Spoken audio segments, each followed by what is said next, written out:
Yo creo que la tríada emocional más o menos quedó clara. Después, igual si quieren podemos repasar alguna tríada o alguna dimensión en particular.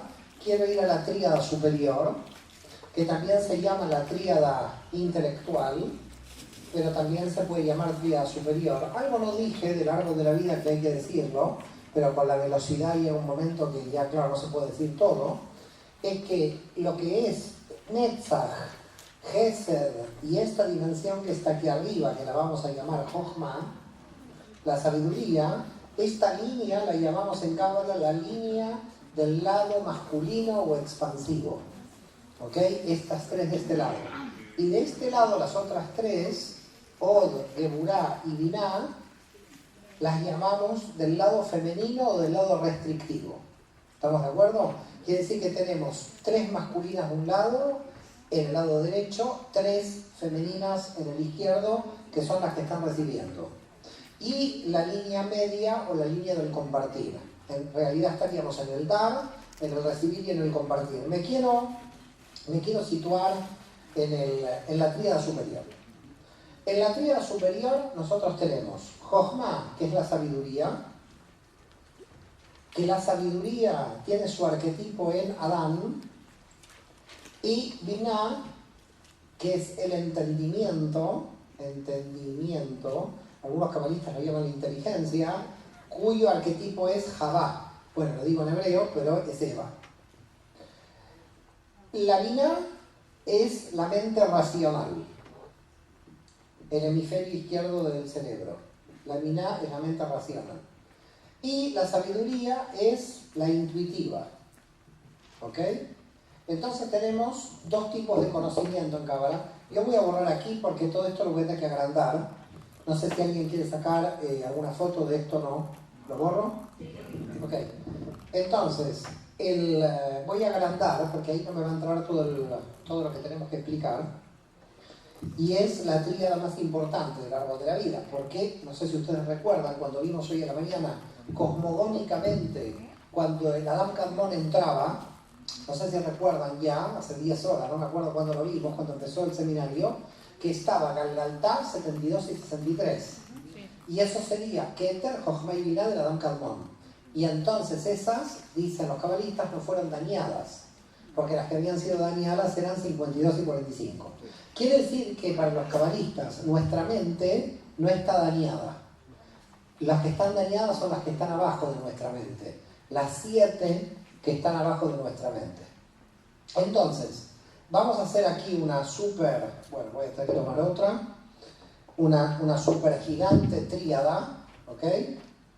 Una super gigante tríada, voy a poner aquí Jochma y Binah, Jochma, Binah y Keter, Jochma y Binah y Keter. Esta tríada así, tal como la ven, en hebreo se llama Sehel. Sehel en hebreo quiere decir inteligencia. Alguien puede decir, bueno, pero la Binah no era inteligencia. No, Sehel sería inteligencia integrada. ¿Ok? Entonces, cuando hablamos de Sehel, estamos hablando de integrada, inteligencia integrada. Que en realidad inteligencia integrada en el texto de la Biblia hebrea, en el Tanaj, aparece como los iluminados. Es decir, alguien que tiene la inteligencia integrada está iluminado. ¿Ok? Por eso aparecen los iluminados como Sehel en el texto de Daniel. En el texto del profeta Daniel aparecen ahí los que van a ser iluminados, que es mucho más que sabio, porque la sabiduría está en Jochma, como vimos, y la inteligencia o el entendimiento está en Binah. Cuando a nivel racional la razón se quiere imponer sobre la Jochma, es decir, cuando alguien racionalista quiere imponerse sobre la Jochma o decir que la Jochma es superstición o atacar la Jochma, entonces se activa la fuerza de Lilith. ¿Qué es Lilith? Lilith es la mente racional que se quiere imponer sobre la sabiduría.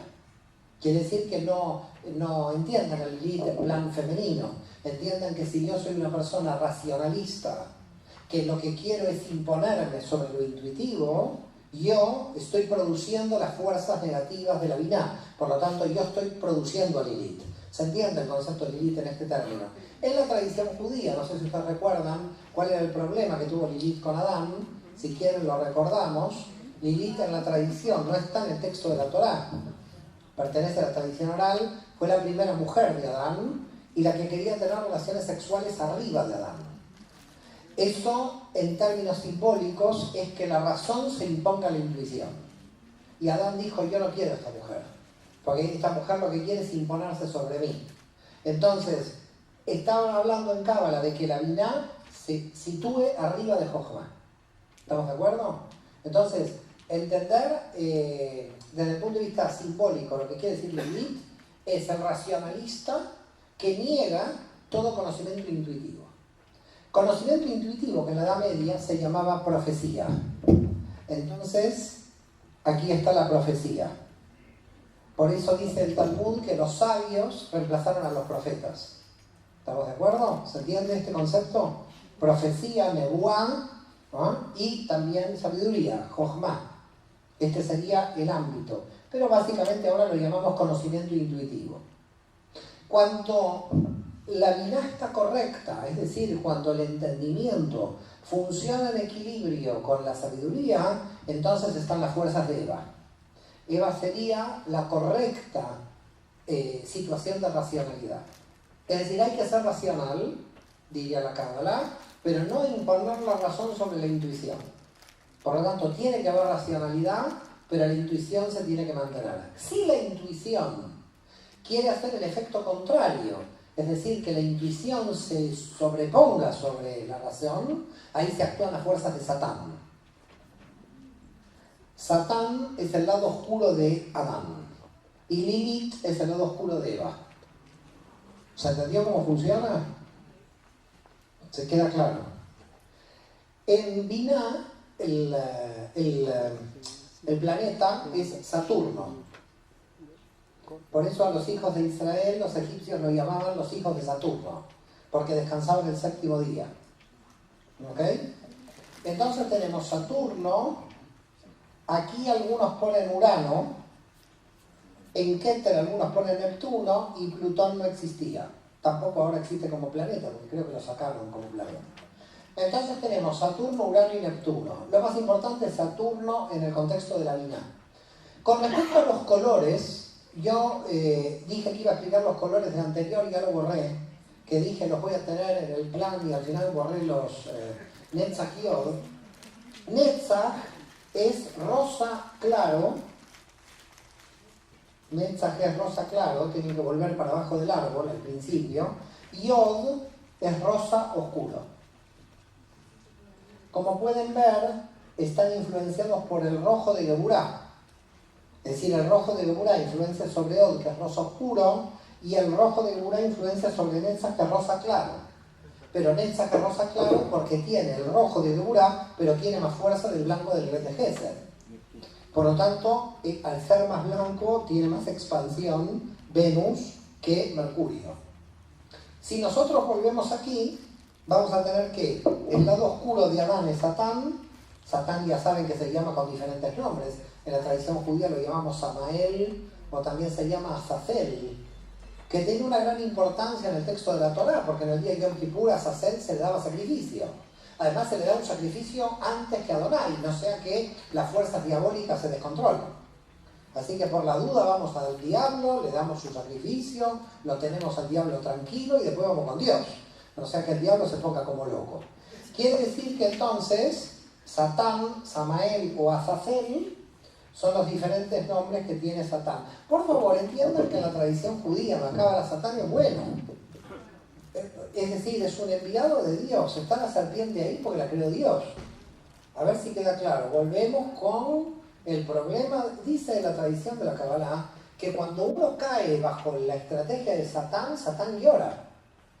Porque Satán está alegre cuando usted lo superó. A ver si se entiende el tema. ¿Se comprende la situación? Es decir, la situación es que no vean a Satán malo. Es malo porque es bueno. ¿Se comprende lo que estoy diciendo o no? ¿Lo entienden? Porque los que vienen de la tradición cristiana tienen al Satán como Amalek. Nosotros tenemos a Amalek. Con este no se hace chiste, no es broma con Amalek. Porque Amalek viene a destruir todo. Pero el Satán no es malo. El Satán es útil, es decir, el Satán viene por una función. El mal se introdujo por una función. El mal no es un contrapoder, sino que es un poder al servicio de Dios también.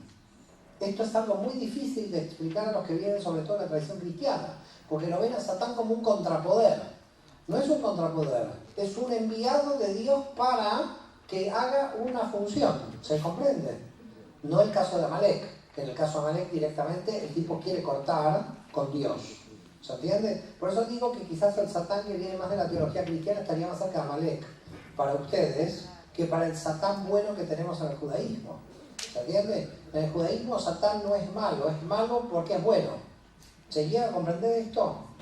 Es decir, es el que desafía. Lo que pasa es que está tan metido el anterior Satán que este Satán no lo ve muy bien la gente. Pero este Satán es bueno. ¿Cómo, perdón? Lilith también es buena porque es la Satán mujer, es la diableza. ¿Se entiende? Esto también es buena, no porque sea mujer es mala. Es una mala también porque es buena. ¿Se entiende? Acá el tema ¿cuál es? Satán quiere desequilibrar a Eva y Lilith quiere desequilibrar a Adán. ¿Se entiende? La parte negativa femenina quiere desequilibrar a lo positivo masculino y la parte negativa masculina quiere desequilibrar a lo positivo femenino. ¿Me sigue o no? Quiere decir que Lilith sería Satán pero en la Binah, en el entendimiento. ¿Se comprende esto?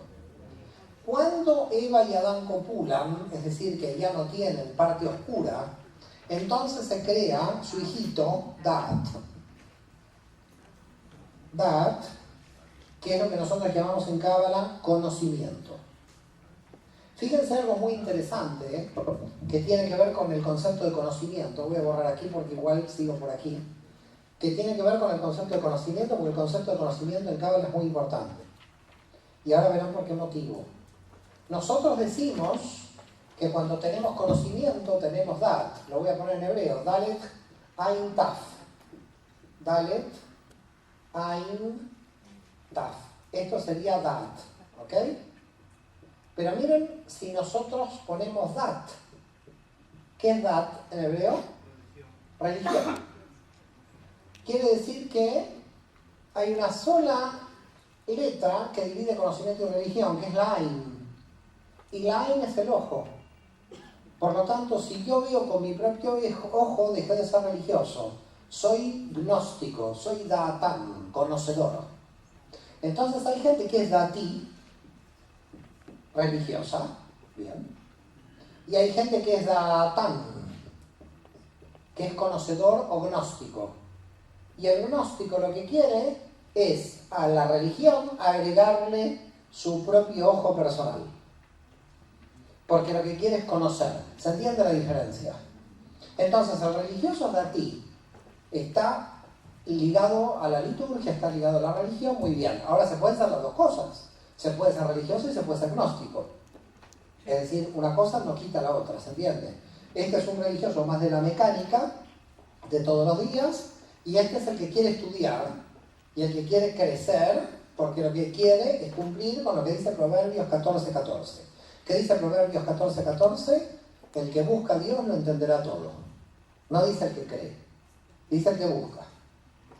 Este cree, este busca. Este llegó al final porque cree, este no llegó al final porque no cree, este busca. Por lo tanto, a mí cuando me preguntan, ¿usted cree en Dios? No, yo no creo, yo experimento a Dios. Es diferente. ¿Se entiende la diferencia? Alguien puede creer en Dios, me parece muy bien que crea. Yo no creo, yo lo experimento. Experimentar quiere decir que yo lo vivo en mi interior. No es que yo creo teóricamente en la existencia de un ser, sino porque yo lo estoy viviendo. Quiere decir que en la Cábala, la mística judía es la experiencia de Dios en la interioridad. No es la creencia de Dios en la exterioridad, no anda Dios por ahí. Tampoco anda Satán por ahí. Si alguien me pregunta dónde está Satán, yo le traigo un espejo. Sí, había una señora, ¿cuándo fue en Bogotá? Me acuerdo que una dijo, usted, ¿dónde está Satán? Y entonces le dije, la estoy mirando. Yo no sé si lo entendió o se ofendió, pero siguió en el seminario, ¿eh? No sé si me hizo una enemiga en Colombia o qué, pero siguió en el seminario la mujer, porque creo que lo entendió. ¿Se entiende? No es Satán que pulula por ahí. Satán está dentro. ¿Estamos de acuerdo? Ahí que les quede claro, ¿no? Porque la gente se quiere sacar al Satán. Siempre el Satán es el otro que anda por ahí. No, el Satán es uno. ¿Se entiende el concepto de Da'at o no? ¿Se comprende? Ahora fíjense cuando dice el texto de la Torá, Adán conoció a Eva. ¿Qué está diciendo? Intimó, me gusta acá la palabra, la chica es muy fina, muy delicada, intimó. Me gusta, me voy a tomar el concepto de intimó, se unió sexualmente. Eso quiere decir conoció. Fíjense, conoció quiere decir se unió. Dat se puede traducir como unión. Dat se puede traducir como unión. ¿Y qué une la unión? Jochma y Biná. Esto es lo que está uniendo. Por eso Dat es el hijo de Jochma y Biná, porque el conocimiento une. Por lo tanto, si el conocimiento separa, no es conocimiento en la Cábala. Porque el objetivo del conocimiento es unir. Tengan cuidado ahí. Porque la que separa sola es la Biná. La Biná separa porque la Biná tiene el concepto de diferenciación. Por tanto, ella separa. ¿Estamos de acuerdo? Pero en realidad, Dat es unión por el conocimiento. Entonces, volvemos otra vez. Voy a borrar aquí Dat y Dat. Voy a borrar esta diferencia para que ustedes puedan ver lo que es el resultado de esto. Porque Satán no puede atacar, dicen los cabalistas, si primero no divide. Por lo tanto, Satán divide, después ataca. Fíjense lo que hace Dat. Dat está uniendo. Quiere decir que Dat está en contra de Satán. Lo está dejando neutralizado. Cada vez que Dat une, Satán no puede hacer nada, porque Satán opera por la división. Por lo tanto, si alguien divide, ya está Satán. Por lo tanto, tenemos un problema. Si nosotros dividimos entre el bien y el mal, ya es mal, porque ya está Satán. En cambio, el árbol de la vida no divide entre el bien y el mal. El árbol de la vida dice, el bien es bueno, pero el mal también es bueno. Por lo tanto, yo entiendo la función del mal, porque del mal también yo estoy aprendiendo. Quiere decir que el aprendizaje está arriba del bien y del mal, porque también aprendo del mal. Dice la Cábala, del mal aprendo más rápido, porque del bien me duermo. Entonces le dices a un bebé, no pongas los dedos en el enchufe, no pongas los dedos en el enchufe, aprende, no sé, cuando los puso, aprendió rapidísimo. ¿Por qué aprendió tan rápido? Porque dicen los cabalistas, la vía del temor es más rápida que la vía del amor. Tú le dices, te amo, no pongas los dedos, te amo, no pongas los dedos, ¿qué hace el tipo? Trácate. Pone los dedos. Y ahí el tipo queda medio así, aunque ahora ya la electricidad ya no pasa en general. Pero ¿qué pasó? Pasó que entendió. Por lo tanto, ¿qué dice la Cábala? El mal resitúa rápidamente los valores. ¿Estamos de acuerdo? El tipo está en una vida materialista, se enfermó, el tipo cambió. ¿Por qué no cambió antes? Porque no pasaba nada. Quiere decir que dice Aulafia, detrás de todo bien hay mal y detrás de todo mal hay bien. Detrás del bien puede haber mal, porque yo te puedo hacer daño por el bien. ¿Cómo daño por el bien? No entiendo. Vamos a poner un ejemplo. Imaginen que yo estoy contratando a un entrenador personal. Personal trainer, se dice en inglés. Entonces viene el primer día, le pago, no sé, $3.000 por mes, imagínense, súper entrenador personal. Y entonces el tipo llega y dice, vamos a comer una tarta de chocolate hoy. Me como la tarta de chocolate, viene al otro día, otra tarta de chocolate, viene otra vez. ¿Para qué te pago? Yo te pago para que me hagas sufrir. Entonces viene un entrenador, gracias señor Mordejai, viene el otro entrenador y el tipo me hace sufrir. ¿A quién le pago? ¿Al de la tarta de chocolate o al que me hace sufrir? ¿Al de la tarta de chocolate? Su Satán está muy mal, Lamento, señor Israel, pero su Satán anda mal. Tenemos 72 ángeles, 70 que miran y después está Israel y Satán, ¿sabes? En general, menos el señor Israel, que es un caso aparte, la gente contrata el que te hace sudar. Y mientras más te hace sudar, más le pagas al entrenador personal. ¿Cuánto hay que pagarle a Satán? Porque este es el entrenador que me hace sudar como loco. Dicen los rabinos en el Talmud, de Satán hay que aprender algo muy importante. Trabaja las 24 horas. Es decir, hay que aprender a trabajar como él, porque trabaja sin parar. No descansa Satán. Todos los demás ángeles van a descansar, menos este que quiere cumplir muy presuroso su programa. Entonces, detrás de todo mal hay bien, detrás de todo bien hay mal. Esto es lo que creó la confusión del árbol del conocimiento del bien y del mal. Es decir, el conocimiento del bien y del mal no creó el mal, porque el mal ya estaba en la serpiente. Cuando la serpiente estaba en el Gan Eden, en el jardín de Edén, ya estaba el mal por ahí. Pero ¿cuál fue el problema? El problema fue la confusión. Ahora se mezcló el bien y el mal. Detrás de gente buena hay gente mala, y detrás de gente mala hay gente buena. Nadie sabe nada. Quiere decir que estamos en estado de tohu vabohu, confusión y vacío. Ese es el estado en que quedamos, por lo que sucedió, digamos, en el Gan Eden. Entonces, ¿qué tenemos? El conocimiento tiene que restablecer el Gan Eden. Es decir, el conocimiento tiene que subir para llegar al nivel del Gan Eden. Explicar la Binah, qué elementos constituyen su equilibrio y qué elementos constituyen su desequilibrio. En la Binah están los dogmáticos. El dogmatismo se encuentra en la Binah, porque la Binah cree que un fragmento de esta realidad es verdad. Por lo tanto, un dogmático lo que hace es idolatrar un concepto sobre la realidad general. Entonces, lo que hace la Binah es tomar un fragmento de la realidad, que puede ser un concepto, y ese concepto lo idolatra. Es decir, parte el Ein Sof, porque está cortando el Ein Sof. Nosotros sabemos que la única verdad es el infinito. Pero cuando yo ya pongo un finito el Rebbe de Lubavitch, un finito el Mesías, un finito San Antonio, o San Gabriel, o el santo que quieran, acá estoy en un problema. La Binah es el centro de la idolatría.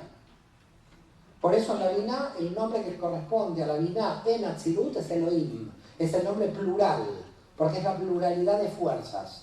No sé si voy a llegar a los nombres de Dios de Atzilut, pero los tengo aquí por si alguien me los pregunta al final. ¿Tienes una pregunta?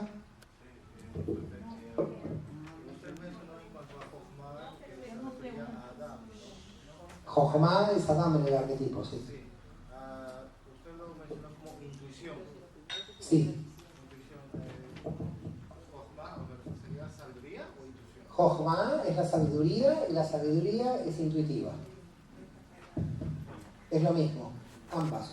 Profecía, sabiduría, intuición. Tenés que entender que estamos hablando de dimensiones, que no es una contra otra.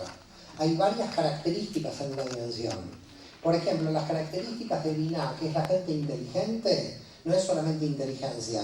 La Binah, por ejemplo, tiene organización. Personas muy organizadas son muy inteligentes. En la inteligencia está como clipal perfeccionista. Es decir, la persona que quiere todo perfecto. En la Binah está la autoexigencia.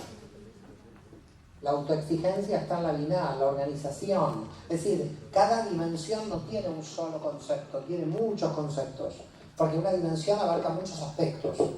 Intuición, profecía, sabiduría, aunque son conceptos que matizando son diferentes, pertenecen al mismo campo dimensional. ¿Se entendió? Son campos dimensionales con muchas características. Entonces, Eva es la que divide, Eva es la que discrimina, pero no es una discriminación negativa, es una discriminación positiva. Es como cuántas sillas, cuánta clasificación de sillas hay. Hay muchas sillas diferentes, no pasa nada, es Eva la que clasifica. Tiene una función muy importante, y por eso dije organización, porque la Binah es la que cuida a sus 7 hijos. ¿Qué son los 7 hijos? Todas las dimensiones inferiores. Las 7 dimensiones inferiores que vimos son controladas por la Binah.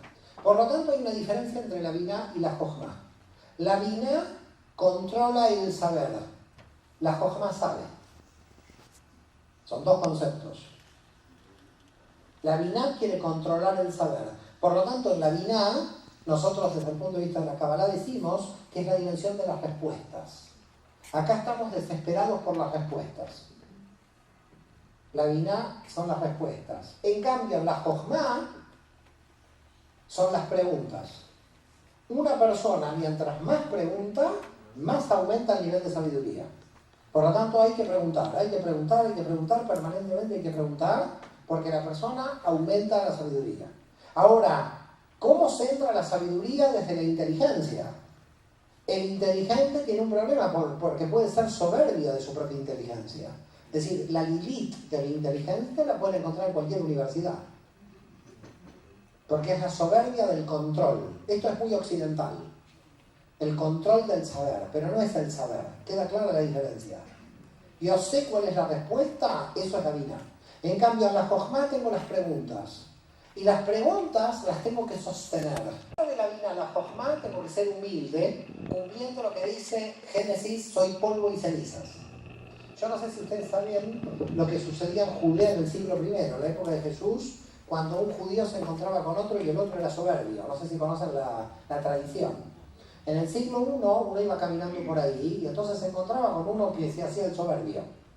Entonces uno no le decía nada en el siglo I. Cogía a tierra y hacía así.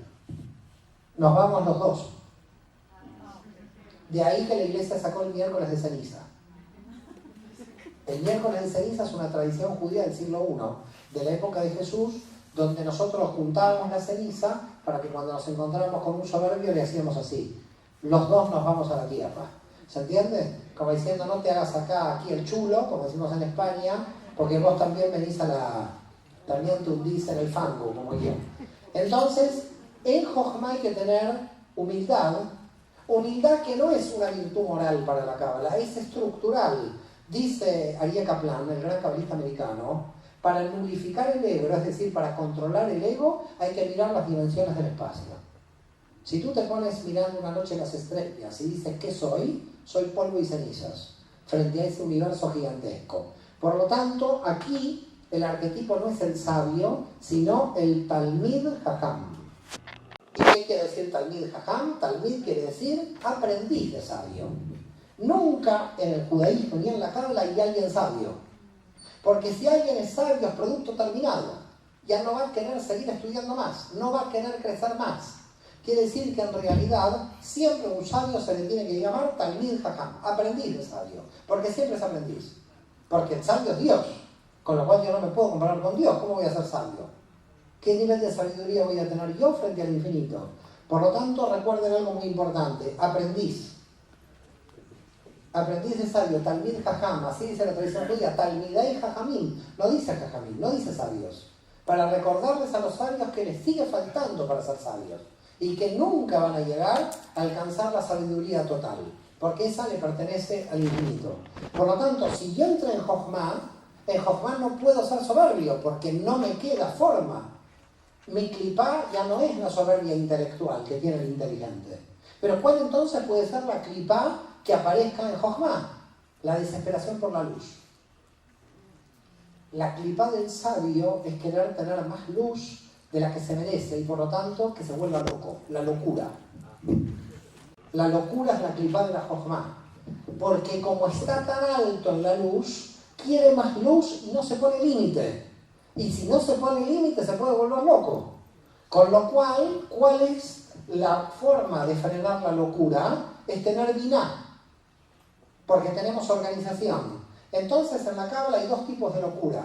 La locura del sabio, que sería la locura del loco, con lo cual el sabio sería el loco más la inteligencia, y por lo tanto la inteligencia hace que el loco se vuelva sabio. ¿Me siguen? Y el dogmático es igual al inteligente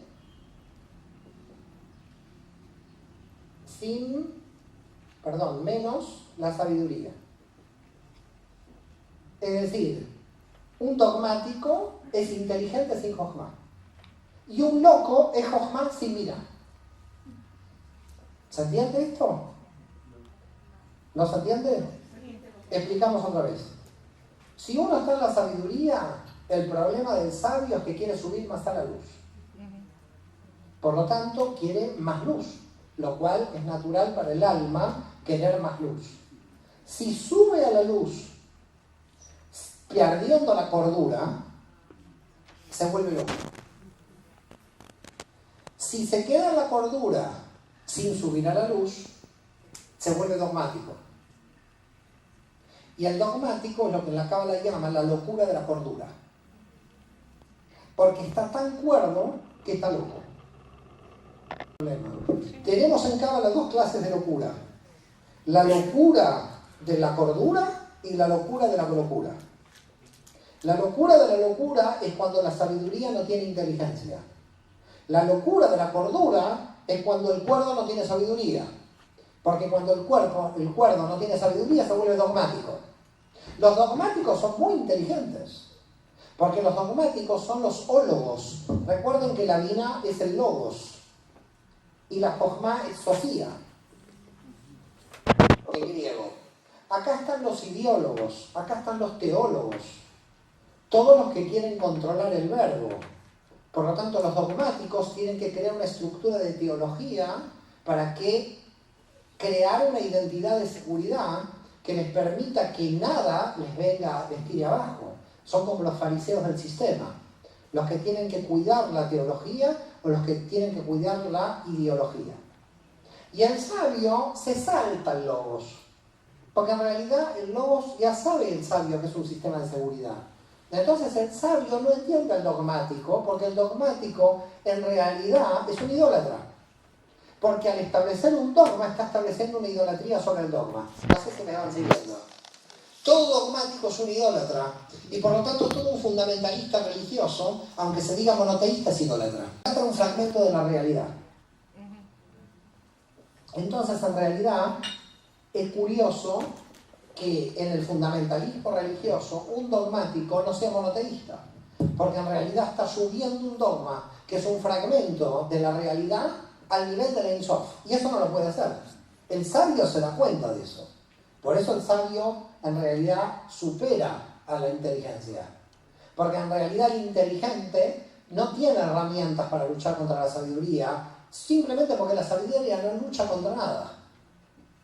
Y ese es el problema del ideólogo o el teólogo, porque el teólogo necesita el debate y la interpretación para luchar. Porque el teólogo sí está basado en la hermenéutica del conflicto. En cambio, el sabio no está en el conflicto. El sabio dice no hay ningún conflicto y por lo tanto no tiene nivel de resistencia frente al dogmático. Y por eso el inteligente se desarma frente al sabio. Porque la inteligencia no puede jugar al nivel en que está jugando la sabiduría. No sé si me van siguiendo. Mientras en la sabiduría, mientras en la inteligencia juega con un juego de ajedrez, donde el otro es el oponente y juega con las negras, y yo juego con las blancas, el sabio juega con las negras y las blancas, porque las negras también lo están haciendo aprender. Para el inteligente dogmático, las negras son Satán, es un peligro. El inteligente tiene que tener un oponente que entre en conflicto, porque no puede definir su identidad sino por un adversario. El sabio tiene una identidad que no necesita de adversarios, porque el sabio creó su propio adversario del cual está aprendiendo. No necesita adversarios exteriores el sabio. No sé si me van siguiendo. Por lo tanto, el sabio está jugando otro partido, aprende de las negras y las blancas. Por lo tanto, el sabio puede ver en las negras también luz. Porque también las negras me están jugando a favor. Por lo tanto, el inteligente quiere derrotar a todos los que juegan el ajedrez. Y el sabio quiere ser derrotado para aprender por los mejores. Y entonces, cuando yo entendí el funcionamiento de la organización y cuando yo entendí el funcionamiento de la sabiduría, creo un conocimiento que el Dat me lleva a la corona, a Keter. ¿Pero qué es Keter? Keter es la conciencia de que yo nunca llegué a mi potencial, porque en realidad en Keter no hay resultado, sino en Keter está la felicidad del proceso. Muchas gracias. Por si alguien me pregunta, ¿y Keter qué arquetipo tiene? Miren, antes de entrar en la historia de la Cábala, decirles algo que me parece importante. Y es lo siguiente.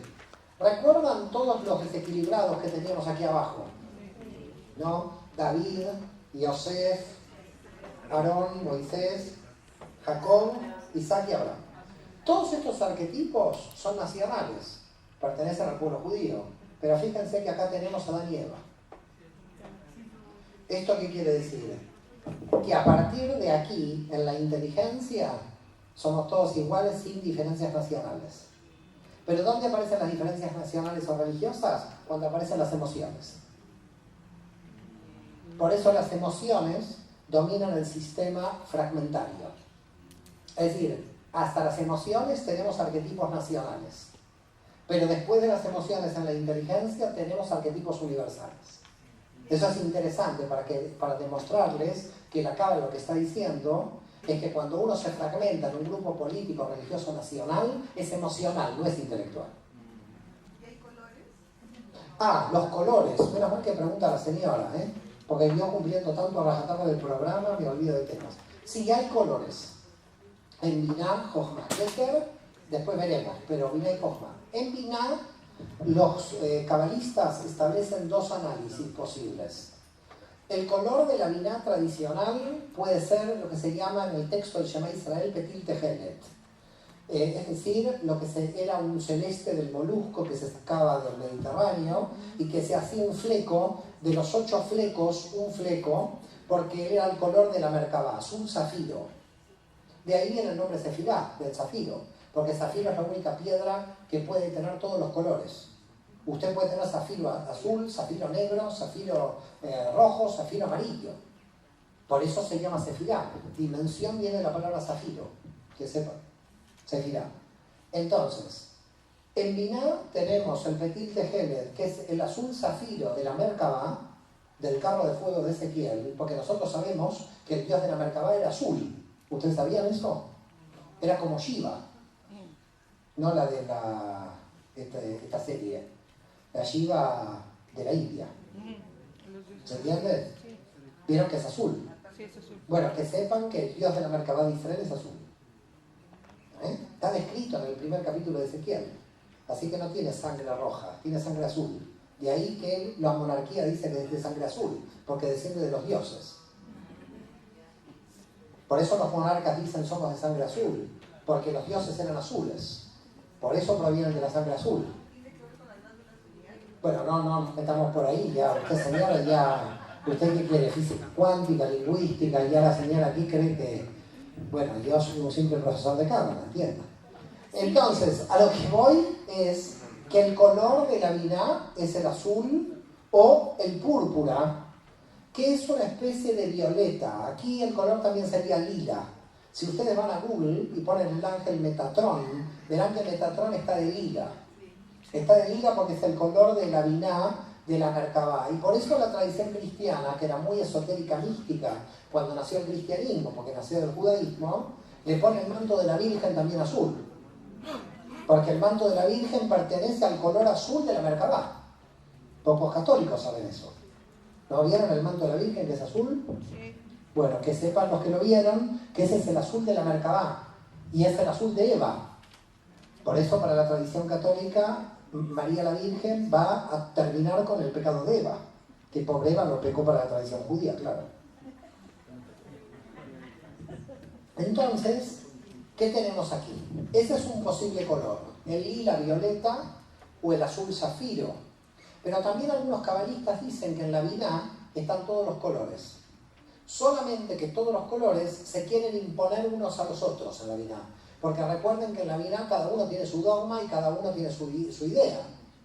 Entonces, ¿qué pasa si yo pongo un color encima del otro? El amarillo, el marrón, pongo arriba el verde y pongo arriba el... ¿Qué se me vuelve? No, voy mezclándolo, que arcoíris. Los estoy mezclando y entonces Quiere decir que cuando nos queremos imponer a los demás, esto se vuelve negro. Ahora no nos queremos imponer a los demás, porque vemos que todos los colores van a ir juntos y ninguno se va a imponer. ¿Qué pasa si a un círculo de colores le doy vuelta rápida pero no se impone? Blanco. Ese es el color de Jochma. Con los mismos colores la inteligencia entra en conflicto y con los mismos colores la sabiduría llega al blanco. Y aquí tenemos un blanco que no es el blanco de Gesed, es un blanco sin plata. Recuerden que el blanco de Gesed era blanco mezclado con plata. Aquí en Jochma tenemos blanco solo. Entonces tenemos el blanco como color de Jochma y tenemos el transparente como color de Keter. Y ahí entramos en otro problema. ¿Existe el color transparente?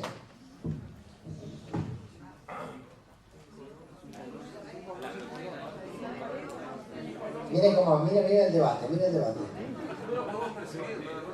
El transparente ¿es color o no es color? Es decir, a mí me ponen una botella transparente, ¿yo la veo o no la veo? ¿Y cómo la veo si es transparente? ¿Debería desaparecer? ¿Es color o no es color? Eso es Keter. Keter es donde pasa la luz y es transparente. Pero es algo, porque es transparente. No sé si me entienden.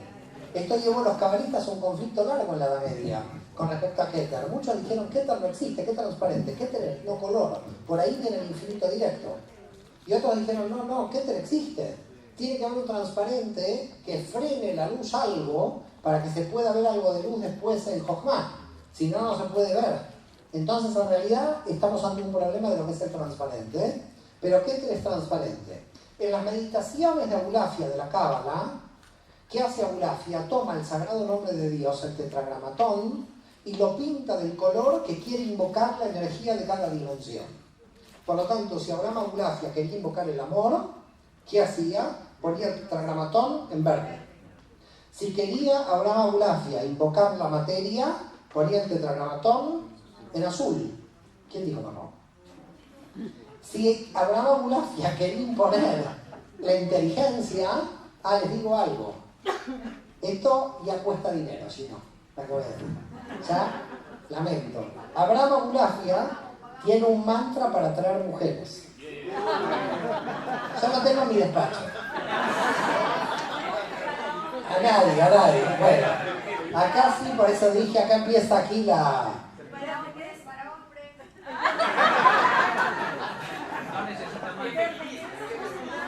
Era la Edad Media, pobre Abulafia. Pagamos doble. Pagan doble las chicas. Bueno, pero voy a hacer un mantra para hombres, no sé. Hay que inventarlo. No, pero que sepan que en serio, ahora saliendo el chiste, hay un mantra para la atracción de las mujeres, que está en hebreo y se invoca. Mirá el chino como me está hablando, viene a Barcelona mañana. Mañana conversamos, está el pasaje abierto, chino. Tenemos el pasaje abierto. Bueno, veo muchos candidatos por aquí, también. Bueno, nada, estos son mantras meditativos, eso es otra cosa, no me quiero meter ahí. Pero ¿se entiende esto más o menos? ¿Se entendió? ¿Había alguna otra pregunta? ¿Le contesté la pregunta, señora, al final o no? Para los hombres, ¿cuál es? Mire, yo le voy a contestar algo en secreto, pero ahora va a ser público. Usted me pidió ir al ejército de Israel. Usted no sabe los hombres que hay ahí. A mí que me gustan las mujeres, veo hombres que están guapos. Y yo no dudo todavía de mi situación. Así que usted no sabe lo que le espera. Su hermana allí no se queda en el ejército de Israel. Bueno, ¿se entendió el árbol de la vida más o menos? ¿Sí? Bueno, vamos a pasar a la historia de la Cábala, tema que quedó en el aire. Y después de historia de la Cábala, ¿había alguna pregunta más? Perdón. ¿No? ¿Hacemos historia de la Cábala? Sí. Ok, más o menos esto se entendió. Está en el libro Yo del Secreto, por si quieren alguien ampliar esto. Pero de todas maneras, con vacío existencial y estos temas, más hacia lo psicológico, vamos a hablar durante la semana, las conferencias de la semana. Voy a borrar aquí, voy a borrar todo para ir directamente a la historia de la Cábala, porque hay mucha confusión con la historia de la Cábala. Dimensiones del árbol. Hasta Keter, es decir, usted imagínese que lo que llamamos mundo espiritual, para la Cábala no hay una diferencia de espiritual y material. La mesa, que es materia, es espiritual también. No sé si entiende. Porque la gente entiende lo espiritual como algo desligado de la materia. En la Cábala, todo es espiritual. No hay nada que no sea espiritual. ¿Se entiende? Incluida la materia, a tal punto que nuestro nivel del alma más bajo, que es el nefesh, nosotros le llamamos alma animal, que sería nuestra materia. ¿Me sigue lo que digo? Entonces, no hay diferencia entre materia y espíritu en la Cábala. La materia es la máxima densidad del espíritu. también es espiritual. Para la Cábala todo es espiritual, toda la realidad es espiritual. No hay nada que se le contraponga a la espiritualidad a la Cábala. La ciencia es espiritual, el mal es espiritual, el bien es espiritual, los hombres, las mujeres, los niños, los sabios, los locos, toda la realidad es espiritual.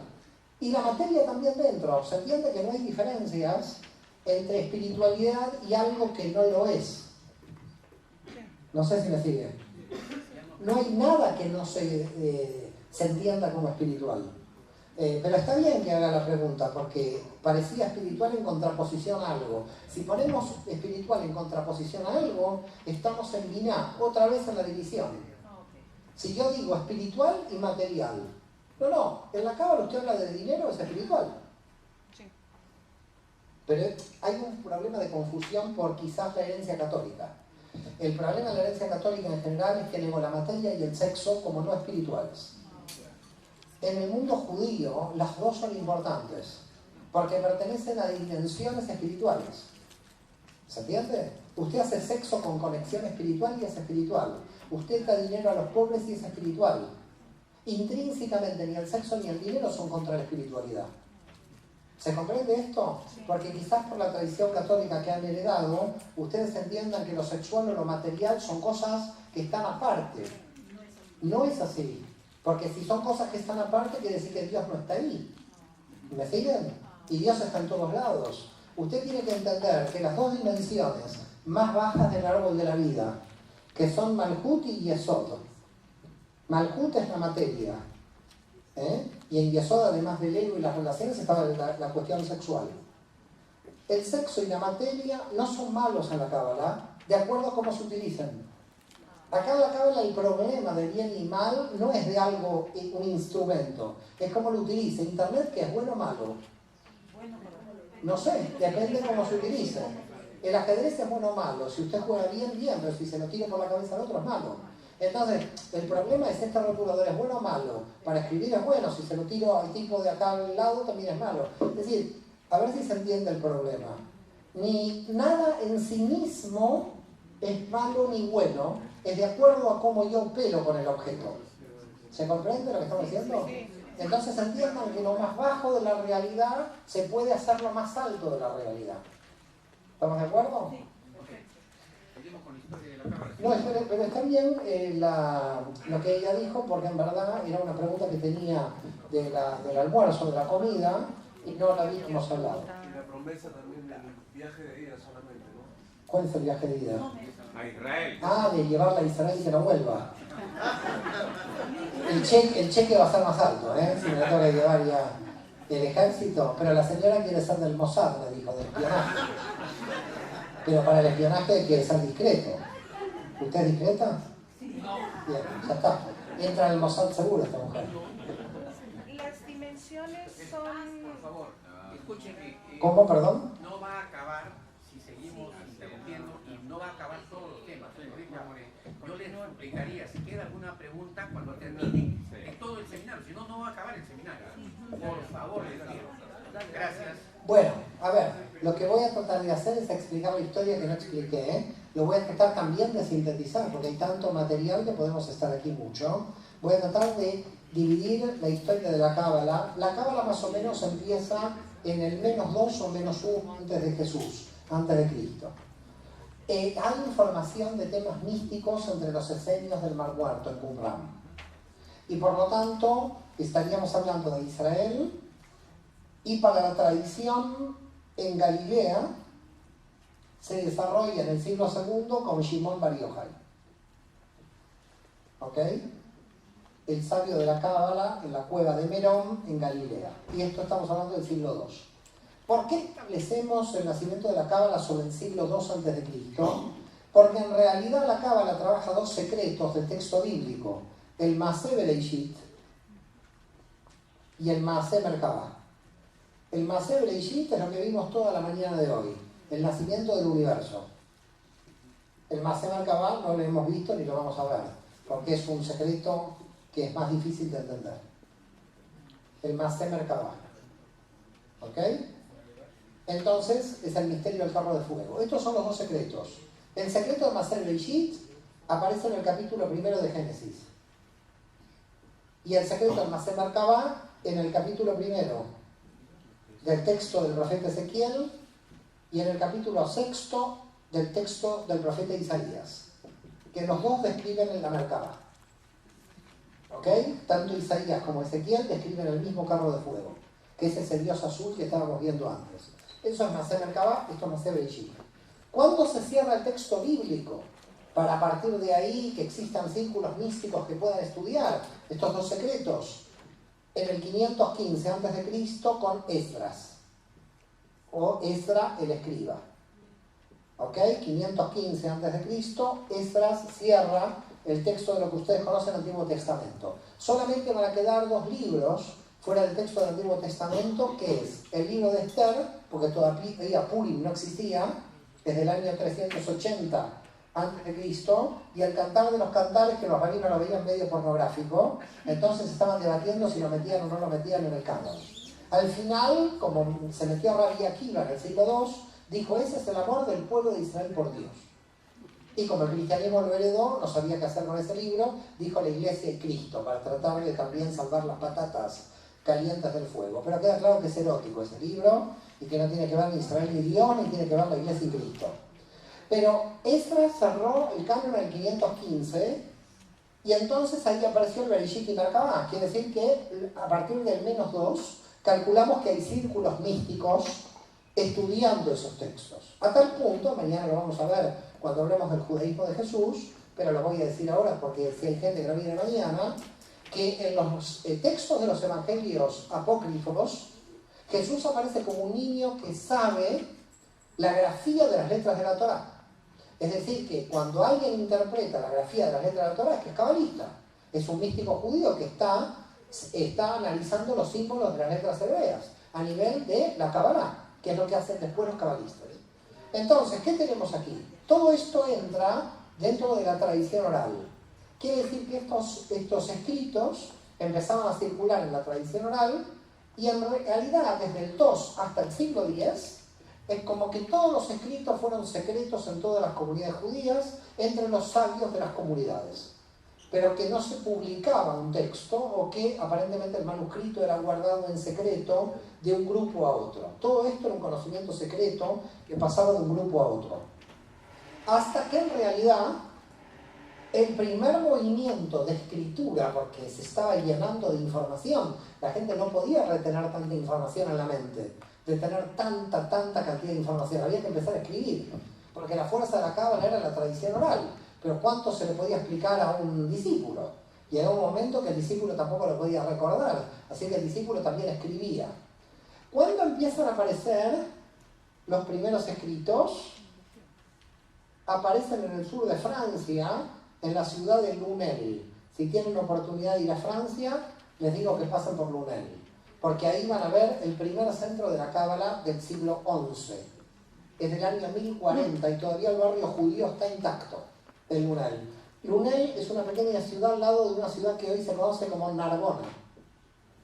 Narbona o Narbonne en francés es conocida en el sur de Francia. Aquí en Lunel aparecen dos sabios de la cábala, Abraham e Isaac Nasir. Se pusieron ellos el nombre de Nasir porque vivían solo para estudiar, hacían nazareato. Estaban totalmente dedicados al estudio de los secretos de la Torá, y estos están estudiando ahí e influencian sobre el norte de España en una ciudad que se va a llamar Girona. En la ciudad de Gerona, va a aparecer por primera vez en el año 1176 el árbol de la vida que explicamos antes. El árbol de la vida que explicamos antes es del año 1176, por primera vez escrito. No sabemos en la tradición oral desde cuándo fue escrito. Aquí se desarrolla la cábala de Isaac el Ciego, Isaac el Sec en catalán, Isaac el Ciego. De aquí influencia sobre Barcelona, la cábala. Entonces toda esta región va a ser una región de actividad mística durante el siglo XII y luego el siglo XIII, porque una persona muy importante de esta tradición va a realizar un análisis del texto de la Torá en términos de Sod de la Torá, que se va a llamar Rabbi Moshe ben Nachman, o Nachmanides de Girona. Nachmanides de Girona, nacido en el año 1194 y muerto en el año 1270, Rabbi Moshe ben Maimón va a hacer un análisis entero del texto no bíblico de la Torá, de los 5 libros, en términos de los secretos que él heredó en el análisis de los textos bíblicos. Todo eso quedó en hebreo, todavía no se tradujo nada al castellano de las obras de interpretación de Nachmanides. Todo esto se va a llamar, porque en esta región van a aparecer el Sefer Abahir, una obra fundamental de la Cábala, analizada por Aryeh Kaplan, y yo les diría que si pueden comprar la traducción en castellano de Eduardo Madirolas a la obra de Aryeh Kaplan, después la podemos pasar por WhatsApp a los que están interesados, porque yo ya di el WhatsApp a todos, así que lo tienen. El Sefer Abahir, y aquí también apareció el Sefer Yetzirah. El Sefer Abahir y el Sefer Yetzirah apareció en toda esta región de Lunel, Gerona y Barcelona. Estamos hablando entre el siglo XII y XIII, queda claro. Este es un movimiento de la Cábala que se llama Cábala de la Provence, porque viene del sur de Francia, o Cábala gerundense, porque su epicentro es en Gerona. Por otra parte, entre 1270 y 1290, entre la ciudad de Castilla, que se llama Segovia, que queda una hora al norte de Madrid, y Ávila, apareció el Zohar, con Z, con Moshe de León. Estamos hablando entre 1270 y 1290, que aparece la Cábala zoárica. Entonces aquí aparece la Cábala gerundense con el árbol de la vida, y acá aparece la Cábala zoárica. La Cábala zoárica no conocía el árbol de la vida. La Cábala zoárica hablaba de Parchufim, hablaba de los rostros, que después va a trabajar profundamente en Uria. Pero el árbol de la vida y esta cábala son cábalas diferentes cuando nacen. Son místicas judías diferentes. Y aquí, en Zaragoza, van a nacer en el año 1240 Abraham Abulafia. Que Abraham Abulafia va a estudiar en Tudela de Navarra y va a enseñar en 1270 en Barcelona. Pero Abraham Abulafia va a crear la cábala extática o profética, por lo cual va a empezar con los nombres de Dios y los mantras meditativos. Entonces, Abraham Abulafia va a crear una cábala individual de mantras de meditación, la región de Gerona y la Provence con el árbol de la vida y el Zohar en Segovia. Como pueden ver, 3 tipos de cábala diferentes. Y tan diferentes entre sí, que cuando Abraham Abulafia llega a Barcelona, el rabino de Barcelona, que había estudiado con Nachmanides, que se llamaba Abraham ben Adret,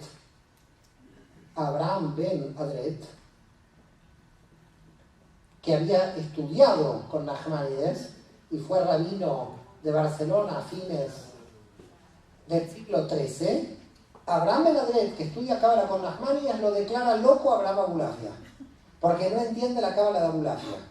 Y la cábala de Abulafia posiblemente, dicen los investigadores, que viene del sur de Alemania, de Worms. Abraham Abulafia es el que trabaja por primera vez la gematría, la numerología. Entonces tenemos la numerología que aparece con Abulafia por influencia de la cábala de Alemania. El árbol de la vida, que no sabemos desde dónde aparece, pero aparece acá en Gerona en el 1176 y el sol en el año 1270. De Abraham Abulafia va a aparecer un discípulo que se llama Yosef de Jicatilla. Yosef de Jicatilla va a hacer una obra en hebreo que se llama Sharei Yorah, las puertas de la luz, una obra fantástica, impresionante. ¿Qué hace Yosef de Jicatilla en Sharei Yorah? Une los nombres de Dios y la gematría de Abraham Abulafia con el árbol de la vida de esta escuela. Es decir, que Yosef de Jicatilla junta la escuela de Abulafia y la escuela de Gerona. ¿Me van siguiendo? Y luego de Yosef de Jicatilla va a Segovia, con lo cual ahí se encuentra con los sabios del Zohar. Para el siglo XIII, yo diría ya entrando el XIV, toda la cábala está en vías de ser unificada, pero durante el siglo XIV se vuelve a perder otra vez, es decir, no tenemos grandes representantes de la cábala hasta la expulsión de 1492 de los judíos de España. En ese momento, en el año 1474, es decir, que ¿cuántos años tenía? 18, ¿no? Aparece en Toledo, nace en Toledo, David ibn Zimbra. David ibn Zimbra es el primero que analiza las letras hebreas y la grafía de las letras hebreas en un libro que se llama Sefer Haotiot. Expulsión de los judíos de España de 1492, David ibn Zimbra se va por el norte de África a Egipto. David ibn Zimbra en Egipto,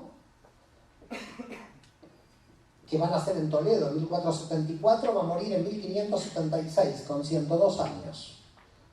Y David ibn Zimbra en Egipto va a ser el maestro de Isaac Luria. Isaac Luria va a meditar 20 años en el Nilo para escribir todo lo que va a escribir. 20 años en el Nilo, mirando el Nilo, y solo se reunía con la mujer para comer y hacer el amor en Shabbat a la noche, que es la mitzvah. Después toda la semana volvía a meditar y volvía a tomar otra vez a comer y a hacer el amor y otra vez a meditar. 20 años así. Ese es Isaac Luria, el Aritzal. ¿Me siguen o no? Monje no era. Isaac Luria, en Egipto, está cerca de Israel. Pero de los judíos de España se van juntando en la ciudad de Safed, llamada en hebreo Tzfat, que se empieza a convertir en el centro de la Cábala. Y ahí aparece Moisés Cordovero, el Ramak. Moisés Cordovero, que empieza a analizar el árbol de la vida de esta escuela, creando una obra de 18 volúmenes que se llama el Or Yakar, que es el análisis del árbol de la vida de esta escuela. Y ahí empieza Luria, llega a Safed, y cuando llega a Safed lo recibe Moisés Cordovero y le dice: ha entrado un alma de nivel superior, que es el único, dice Cordovero, que entendió el Zohar. Por lo tanto, ahí aparece como discípulo de Moisés Cordovero Jaime Vital, y cuando muere Cordovero en 1570, Jaime Vital se pone a las órdenes de Luria, que muere en 1571. Isaac Luria es el que entendió la creación del universo. Moisés Cordovero, el que entendió el alma humana con el árbol de la vida, y Jaime Vital, el que entendió la reencarnación de las almas. Muchas gracias a todos.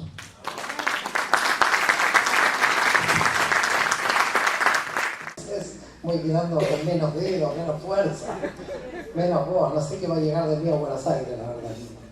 Pero bueno, solo quiero terminar con este tema de la historia, porque yo lo dejé en el siglo XVI. ¿Y qué pasó del siglo XVI al siglo XXI con la Cábala? Para decirlo en 5 minutos, 10 minutos y terminar por lo menos esto.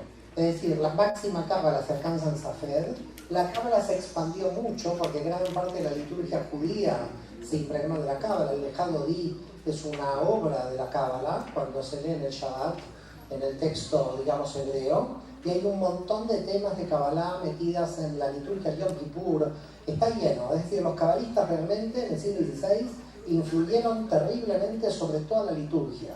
Digamos, toda la liturgia judía se convirtió en como una especie de mantra, y se divulgó bastante después de este momento, durante el siglo XVII. ¿Pero qué la desacreditó?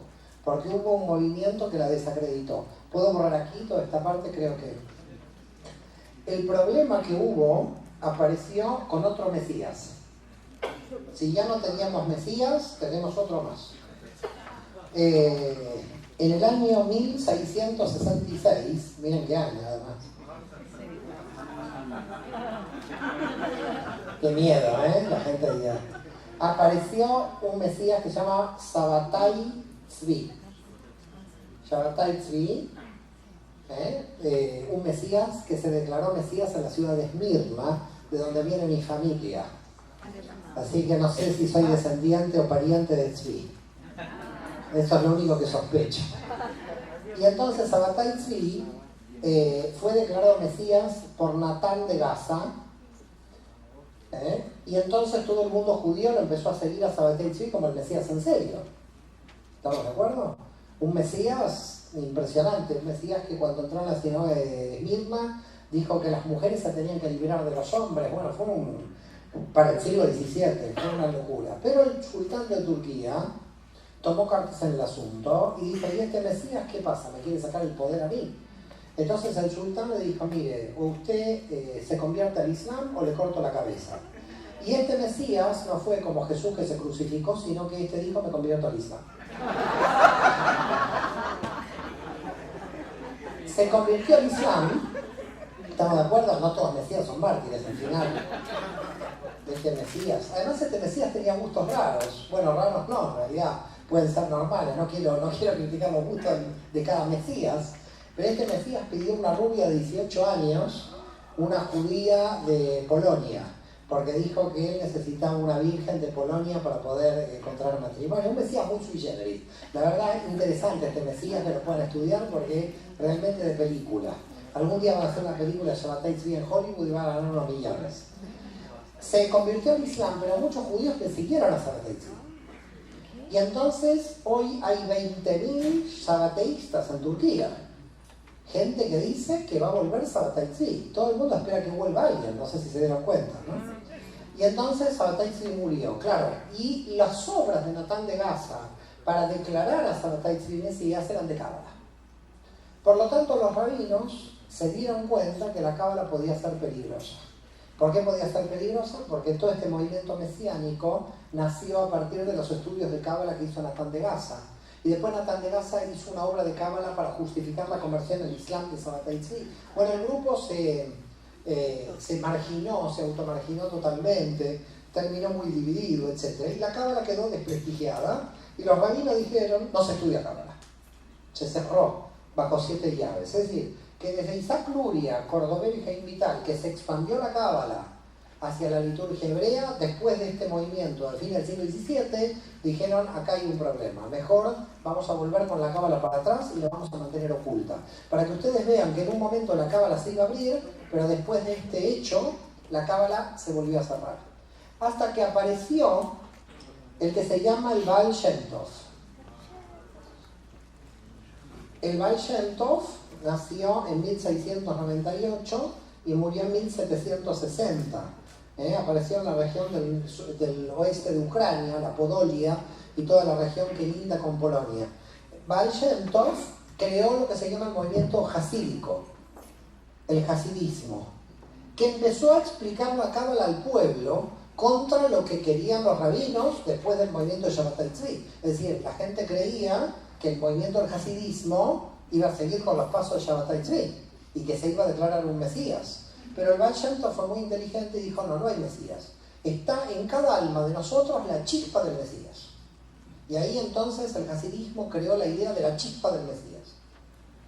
¿Qué es la chispa del Mesías? Cada uno de nosotros tiene en su alma la chispa del Mesías. Y de este modo se anuló, o por lo menos se congeló la idea mesiánica, haciendo un mesianismo subjetivo en cada una de nosotros y desintegrando un poco el mesianismo que había creado Sabbatai Tzvi. Así todo, el Gaón de Vilna los excomulgó al movimiento hasídico pensando que este movimiento iba a seguir el movimiento de Sabbatai Tzvi.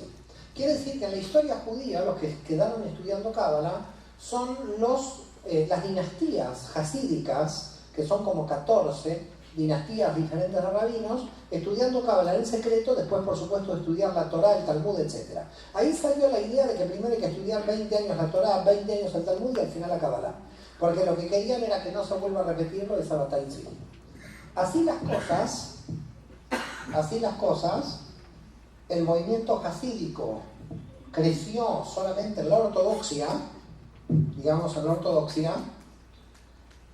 El judaísmo liberal alemán de la Reforma atacó la cábala como una cuestión de superstición, es decir, que entendió Mendelssohn y los judíos de la Reforma de Alemania que la cábala era muy supersticiosa, empezó a ser criticada por los círculos liberales judíos de Alemania y Austria y de Hungría, sobre todo el centro de Europa, hasta que llegamos al siglo XX. En el siglo XX cambió todo. ¿Qué pasó en el siglo XX? En el siglo XX apareció un estudiante judío, ateo, marxista-leninista de la Universidad de Varsovia, de 18 años. Y empezó a leer Hegel, Feuerbach, Marx, y empezó a leer toda la filosofía europea entera. Y dijo, esto no me lleva a ninguna parte. Y empezó a leer escritos de mística judía y dijo, esto es lo mío. Se volvió creyente, abandonó el marxismo-leninismo, y ese se llama el Baal HaSulam. El Baal HaSulam, conocido como el rabino Ashlag.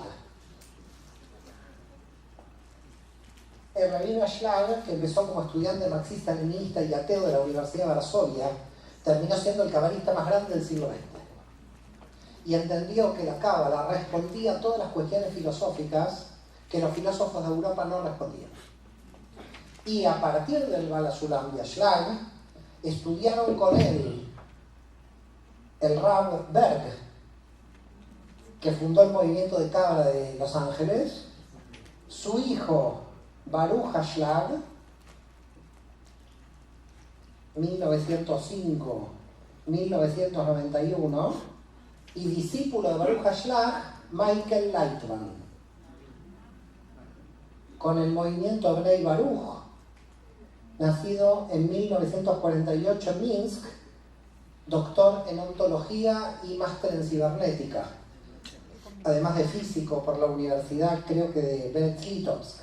Michael Lightman hoy tiene el movimiento en internet Bnei Baruch, que es muy grande a nivel mundial de difusión de la cábala, que es discípulo de Baruch Ashlag, que a su vez es discípulo del Baal HaSulam. Toda la cábala actual, también Ginsburg, que vive y está en Sfat, que el movimiento se llama Gal Einai. Gal Einai es un movimiento de la ortodoxia judía de estudio de cábala. Todos vienen del Baal HaSulam. Yo no estudio el Baal HaSulam. ¿Por qué? Porque yo quise ir a las fuentes de Abulafia, Luri y Cordovero. Porque lo que no me queda claro es que agregó Ashlag a las fuentes originales. Pero casi todas las actuales escuelas de cábala estudian a partir de los volúmenes completos del Baal HaSulam, que en realidad modernizó la cábala porque de alguna forma la adaptó a la filosofía europea del siglo XX. ¿Se entiende cómo termina todo hasta aquí? ¿Se entiende en todas las escuelas? Quise llegar al siglo XXI para que vean las principales escuelas de cábala. Es verdad que después el movimiento de Berg un poco declinó a la muerte del Berg padre, es decir, que no tiene lo que era en su momento con Berg padre. Lightman es muy fuerte, porque el movimiento de Lightman es muy extendido, sobre todo en Rusia, de donde viene Lightman, y además porque tiene casi traducción a todos los idiomas. Y estamos aproximadamente calculando que en el mundo hoy hay 4 millones de estudiantes de cábala, entre todos los grupos. Es decir, que se está dando un fenómeno mundial de vuelta a la espiritualidad judía. Bueno, todo esto quedó claro, gracias. ¿Quedó claro esta parte? Se terminó con esto para que vean, ¿no?, lo que está pasando.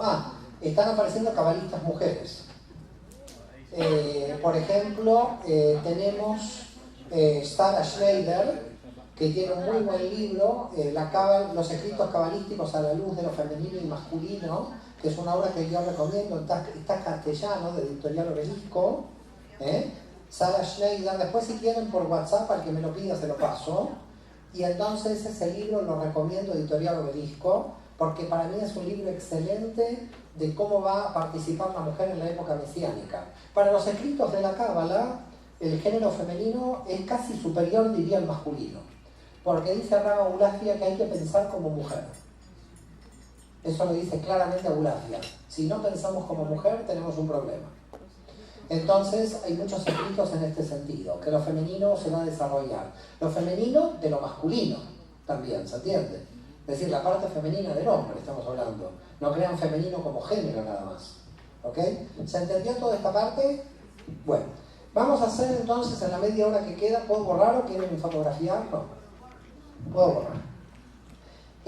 Vamos a hacer entonces, en esta media hora que nos queda final, la idea de libre albedrío y predestinación porque en realidad es una paradoja, es un poco un problema. Vamos a intentar explicar lo que dice en principio Hasdai Crescas. Hasdai Crescas fue un rabino y filósofo del reino de Aragón, nació en el año 1340 y murió en 1410. Un libro que se llama Or Adonai, la luz de Dios. Este libro es bastante curioso, les cuento una anécdota porque me parece interesante. Yo traté de buscar este libro porque en la tradición judía, Hasdai Crescas se enfrentaba a los dogmas de Maimónides, a los 13 principios de la fe. Es decir, que nosotros en todos los Shabbatot leemos los 13 principios de la fe de Maimónides, pero no son los principios de la fe judía, son los principios de la fe judía para Maimónides. Porque los principios de la fe judía para Hasdai Crescas eran 4, no 13. Hubo un gran debate con respecto a los principios de la fe judía. La gente, porque los canta en Shabbat, cree que son los principios de la fe judía. En la fe judía no hay ningún principio. Es decir, todos los rabinos están debatiendo cuáles son los principios de la fe judía. Por lo tanto, para tratar de entender esos principios, a la tesis doctoral de filosofía mía, que era de Maimónides, quería averiguar sobre Hasdai Crescas cómo se oponía los principios de Hasdai Crescas. Y entonces busco la obra Or Adonai, que quiere decir la luz de Dios, y no lo encuentro en ninguna parte, no lo encuentro en ninguna biblioteca de la universidad. Y voy a contar esta anécdota porque verán qué consecuencia tiene contar la anécdota. La estoy buscando, no se encuentra en ningún lado. Y averiguan dónde se encuentra, en la Facultad de Ingeniería. Or Adonai en la Facultad de Ingeniería, no entiendo nada. Entonces pregunto, me dice sí, porque la física que hay en Hasdai Crescas fue la que influyó luego sobre Giordano Bruno y Copérnico. Y por lo tanto el cambio de mentalidad de Europa del siglo XVI pertenece a este judío de Aragón, que influenció sobre Copérnico y Giordano Bruno. Y por lo tanto la física moderna los ingenieros la estudian de Hasdai Crescas. Y viene de ingeniería la obra, una cosa de locos. Es decir, metida en una obra de filosofía y teología está la física antiaristotélica que por primera vez se desarrolla en la historia de Europa Occidental. Y la hace esta persona. Por eso yo creo que es interesante contarles esa anécdota, porque buscando esa obra en filosofía termina apareciendo en ingeniería. Yo dije, ¿pero por qué aparece en ingeniería? Bueno, Hasdai Crescas dice lo siguiente, y hoy también porque esto es un problema. Porque hay que verlo de un lado y hay que verlo del otro. Hasdai dice, visto desde Dios, todo está predestinado. Así que Hasdai Crescas dice, predestinación absoluta. Ahora, visto desde los hombres, dice Hasdai Crescas, existe la ilusión del libre albedrío. Ahora, tranquilos, porque el tema es el siguiente. Voy a ejercer mi libre albedrío, voy a poner el ejemplo. Entonces voy a elegir si pongo el rotulador para aquí y el rotulador para aquí. Yo creo que si pongo el rotulador para aquí, soy libre que elegí poner el rotulador para aquí. Pero en realidad, en la Matrix, se sabía que yo iba a poner el rotulador aquí. A ver si queda claro el problema. Nosotros tenemos libre albedrío por ignorancia, porque está todo predestinado, pero nosotros tenemos que actuar como si existiera el libre albedrío. No sé si me entienden. Por lo tanto, dado desde nosotros, no podemos pensar que está predestinado. Tenemos que hacer el esfuerzo como si no estuviera predestinado. ¿Me siguen o no? Pero todo esfuerzo que nosotros hagamos en el ejercicio del supuesto libre albedrío, hacia donde se dirija, eso está predestinado. A ver si se entiende, porque es muy difícil. Dicen los cabalistas, no hay que verlo desde Dios, hay que verlo desde nosotros. Y para nosotros existe el libre albedrío. ¿Se entendió o no? ¿Me siguen o no? Muy bien. Si me siguen, lo entendieron todo. Entender el libre albedrío y la predestinación. ¿Quedó claro? No lo puedo creer. Estoy que me va a agarrar como algo.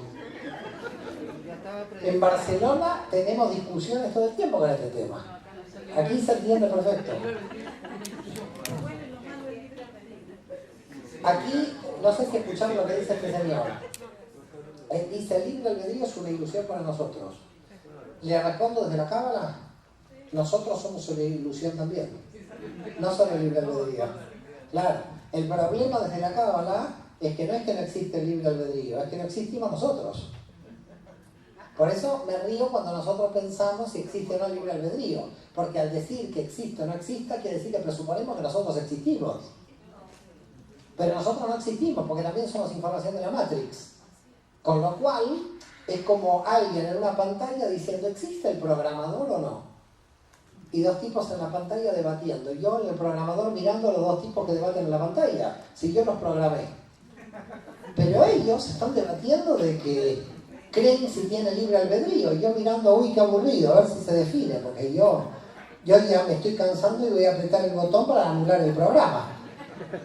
Entonces, los tipos que están dentro del programa están debatiendo si existe o no libre albedrío, y el tipo que programó está mirando de afuera diciendo, qué aburrido esto. ¿No se dan cuenta que yo ya los programé? ¿Se entiende el problema? El problema es que nosotros no sabemos cómo nos programó el programador, pero nosotros actuamos de acuerdo al programa del programador, por lo tanto no estamos dentro del libre albedrío, estamos programados. El problema para entender el libre albedrío sería un problema entre el Ruach y la Neshama. Esto no lo hablamos, pero es la base del sufrimiento humano para los cabalistas. La base del sufrimiento humano es el problema entre el Ruach y Neshama. Lo vamos a analizar con mayor profundidad en las conferencias de martes, miércoles, jueves, pero para que ustedes entiendan lo siguiente. La Neshama es nuestra verdadera alma que viene por rotación. Ya también hablaremos en las próximas conferencias sobre la rotación de las almas. La Neshama es la que viene y la que llega a nosotros. ¿Estamos de acuerdo? ¿Se entiende esto o no? Yo creo que para que entiendan esto tengo que trabajar otro tema. Si no, no lo van a entender bien. Voy a explicar cómo entra la Neshama. Porque si no explico cómo entra la Neshama, se van a confundir. Esto se llama Ishtalkelut, encadenamiento. Ishtalkelut. Esto se llama en hebreo encadenamiento. Voy a explicar el encadenamiento, ¿vale? Para que puedan entender cómo entra la Neshama a la realidad de la materia. El encadenamiento dice así: una Neshama entra a los 40 días de la gestación. Se mete adentro de la materia. ¿Estamos de acuerdo? Es decir, que desde que empezó la relación sexual hasta los 40 días no hay Neshama todavía. La Neshama entra a los 40. Y entonces entra en el universo de Asia. Cuando un bebé nace, no pide un libro de Aristóteles, pide comer. Yo no conozco ningún bebé que dijo quiero estudiar Hasna y crezca cuando nació. Todo un bebé lo primero que hace es que quiere comer, grita. Entonces la Neshama entra por lo más bajo del mundo de Asia, entra por Malhut de Asia. ¿Se entiende esto? Un bebé, la Neshama no entra flotando por ahí, entra metido en la materia con las necesidades más básicas de la materia. Grita que quiere comer. Por lo tanto, la Neshama sube al nivel del aire sol cuando se vuelve adolescente, donde descubre su sexualidad. Y entonces la Neshama se está formando en el nivel de Asia. Y va tratando de formar la identidad del yo, que es Tiferet de Asia. No sé si me van siguiendo. Estamos viendo cómo la Neshama entra. Esto se llama Ishtalkelut. Hay que entender Ishtalkelut para entender cómo entra la Neshama al sistema. Este yo, que está estructurado, 20 y pico de años, 30, de acuerdo a cada persona, quiere estudiar para trabajar y ganarse la vida. Por lo tanto, no estudia por placer, estudia para ganarse la vida. Entonces, esto se llama Dat de Asia. ¿Qué es Dat de Asia? El conocimiento que tiene que hacer la persona para decir de qué voy a trabajar. No es un Dat de autoconocimiento personal. Es un Dat que necesita para poder trabajar luego. ¿Me siguen o no? Es un conocimiento laboral. ¿De qué me voy a dedicar? Me voy a ser odontólogo. Bueno, eso es Dat del universo de Asia. Quiero ganar dinero para mantenerme y mantener a mi familia. Imaginen que este hombre llega a ser un buen odontólogo de Lima. Llegó a Keter de Asia. Es decir, en el campo de la materia, llegó a lo máximo que podía llegar. Puede tener más pacientes, puede tener más clientes, pero ya llegó a Keter de Asia, quiere decir que él está feliz, entre comillas, con lo que logró en la materia. ¿Hasta aquí se entiende? Los cabalistas dicen que cuando alguien llegó Atiferet de Asia se encuentra en Malhut de Yetzirah. Porque este es el proceso de autoconocimiento personal. Es decir que en Dat de Asia ya está en Yesod de Yetzirah y en Keter de Asia está en Tiferet de Yetzirah. Quiere decir que el que alcanzó en la materia su máximo desarrollo recién está en la mitad del desarrollo de saber quién es. Porque todavía no tiene el autoconocimiento de Yetzirah. No sé si me están siguiendo. Con mamá, qué pasó con papá, entra Jung por aquí, Jung por allá, se mete con Freud, se mete con Lacan, quiere saber quién es. El saber quién es ya no es un saber para ganar dinero, es un saber para saber quién es. ¿Se entiende? Con lo cual ahora estamos en Dat de Yetzirah. ¿Me van entendiendo? Y entonces se está metiendo ahí en Dat de Yetzirah. Dice la Kabbalah que cuando tú estás en Keter de Asia, Tiferet de Yetzirah, estás en Malhut de Briah. Con lo cual, si llegas a Keter de Asia, que sería un autoconocimiento total de ti, que ya es como difícil, Keter de Yetzirah es Tiferet de Briah. ¿Y qué es Briah? ¿Por qué existe el universo? Ya la centralidad del yo desaparece. Y empiezas a hacerte las grandes preguntas. ¿Qué sentido tiene la vida? ¿Qué es todo esto? ¿Para qué sirve esto? Física cuántica. Ya no estás en psicología. Ya no estás en el autoconocimiento personal. Porque ya estás en Briah. Y Briah tiene que ver con el cosmos más allá de todo. Y entonces subes a Dat de Briah, que es donde está la Cábala. Por lo tanto, estudias para mantenerte, Dat de Asia, estudias para tu autoconocimiento, pero cuando tu autoconocimiento llegó al máximo, ya te aparecen las preguntas cósmicas fuera del campo del yo que te llevan a Tiferet de Briah. Y ahí subes a Dat de Briah, porque estás en los grandes temas místicos. Pero si tú estás en Tiferet de Briah, subiendo a Dat de Briah, estás en Malhut de Atzilut.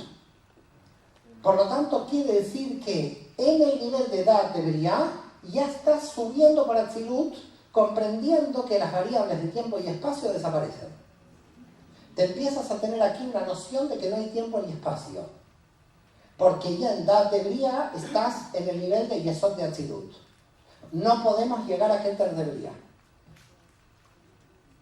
Porque Keter de Briah es la Merkabah, el trono de Metatron, el dios de la Merkabah.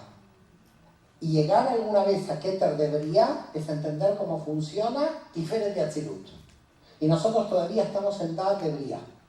¿Se entendió lo que es Ishtalkelut o más o menos? Sí. Es encadenamiento de los universos. Los universos no se encadenan cuando yo estoy abajo con respecto a lo de arriba. Eso es concatenación de universos. Ishtalkelut es cómo el alma se va desarrollando para tratar de llegar a entender cuál es su Neshama, porque su Neshama está en Briah. Con lo cual, en realidad, la entrada que hace el alma es complicada, porque el alma entra en el nivel más denso de la materia. Por lo tanto, podemos decir que sucede una cosa paradójica. El alma se puede quedar en Asia. Y entonces suceden cosas misteriosas. Sucede que hay mucha gente que mezcla los niveles de conocimiento. Cree que conociendo mucho Dat de Asia es lo mismo que Dat de Yetzirah, o conociendo mucho Dat de Yetzirah es lo mismo que Dat de Briah. Son conocimientos diferentes. Lo pueden ver esto claramente. Este es claramente utilitario, basado en el sostenimiento de la persona en esta realidad. Este no es utilitario, pero este todavía tiene un problema porque centraliza el yo como preocupación del yo. Tiene demasiado el yo. Para que salir del yo tenemos que estar en Dat de Briah. Y entonces salimos del yo. ¿Se entiende cómo entra la Neshama al sistema o más o menos? ¿Hay alguna duda? Porque si seguimos... esto sería Mishtalkerut. ¿Cómo la Neshama entra? Borro aquí. ¿O alguien quiere sacar foto? ¿Quiere sacar foto? Sí. Quiero hablar, en los minutos que queda, de qué es la enfermedad. Aunque lo vamos a ver en otras... porque eso tiene que ver con el sufrimiento y el mal que nosotros tenemos.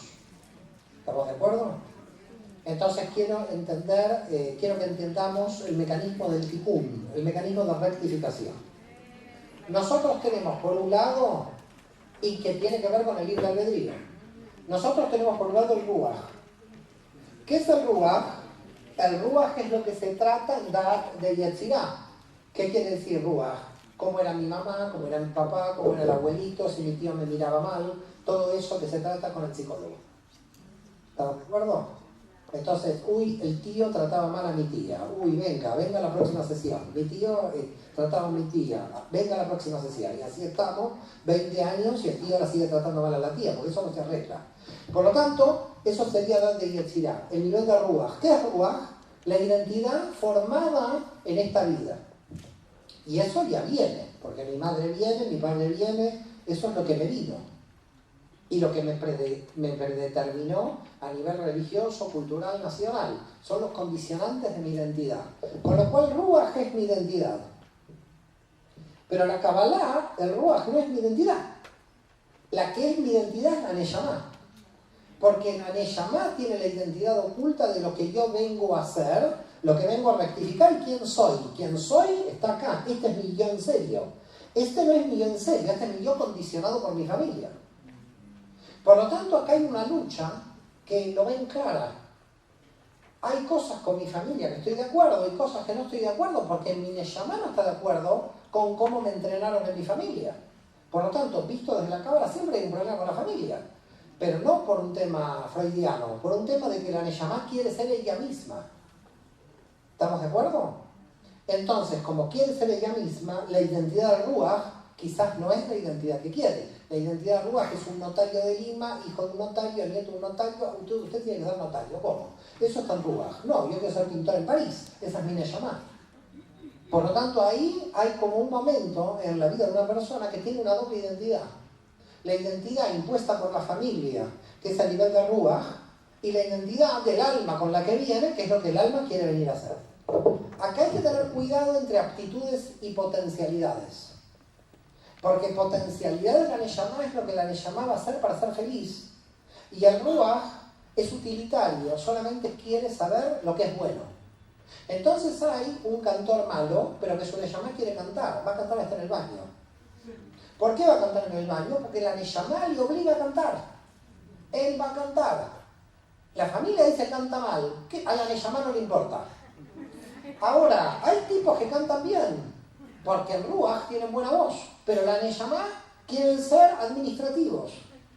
Y entonces la familia dice, qué lástima con esa voz, que no ha sido gran cantor, pero no era la Neshama. Porque la Neshama busca su felicidad, no busca la aptitud. Por lo tanto, acá tenemos otro problema, no sé si lo pueden ver. El condicionante de la familia es qué bueno que eres en esto, pero no es en qué te hace feliz. Porque te hace feliz es lo que la Neshama quiere, no con el condicionamiento del Ruach de la actitud. Puede haber gente que tenga una actitud muy buena para el fútbol, pero si la Neshama quiere cantar, uy, canta mal, ¿por qué no te dedicas al fútbol? No puedo porque mi Neshama quiere cantar. ¿Me están siguiendo? La Neshama quiere ser ella misma. El Ruach es la domesticación cultural en lo que la familia y las condiciones nacieron. Con lo cual, podríamos definir aquí, para terminar, para que haya preguntas, ¿qué es el libre albedrío? El libre albedrío es elegir entre lo predeterminado de la Neshama y lo predeterminado del Ruach. Porque en Ruach estoy predeterminado por la familia y en la Neshama estoy predeterminado por mi Neshama. Quiere decir que vengo predeterminado para uno o para otra. Si elijo la predeterminación del Ruach, sufro, porque no es mi Neshama. Si elijo la predeterminación de la Neshama, no sufro, pero me puedo enfrentar con la familia. Muchas gracias a todos.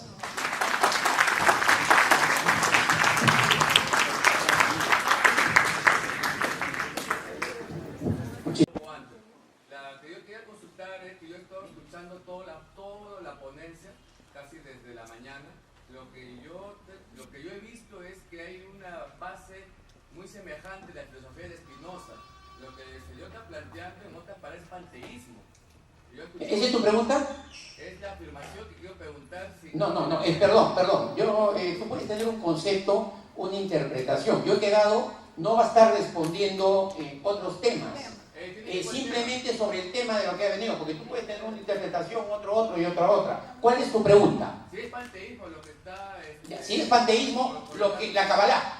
lo que se ha enseñado hoy día. Esa es tu pregunta. Y si es también sincretismo, porque escuchamos términos de mantra, reencarnación y otros Ya, términos más pesados. panteísmo y sincretismo y la Kabbalah es eso. ¿De acuerdo? Gracias.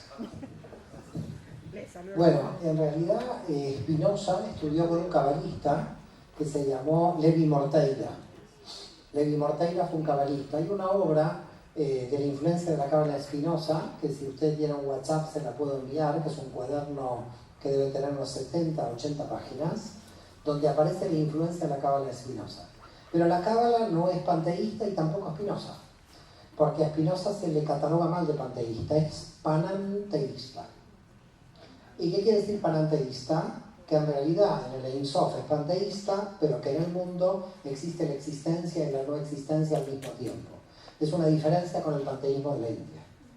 Así que el concepto, para que usted lo busque en filosofía, es pananteísmo. Si quiere se lo apunto. ¿Lo apuntó? No. Lo tiene en la mente, listo. Bueno. Muy amable. Sí. La dama. No, ya no, ya.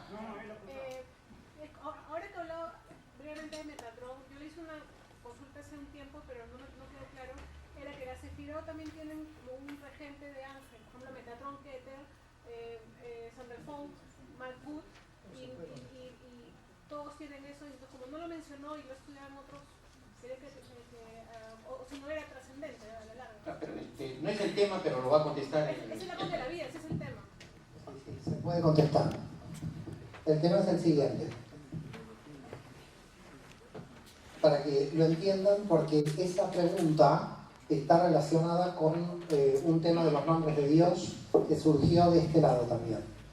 Nosotros tenemos en el universo de Asia lo que se llaman los Ofanim, que serían las ruedas de la Merkabah, que cada una tiene un nombre.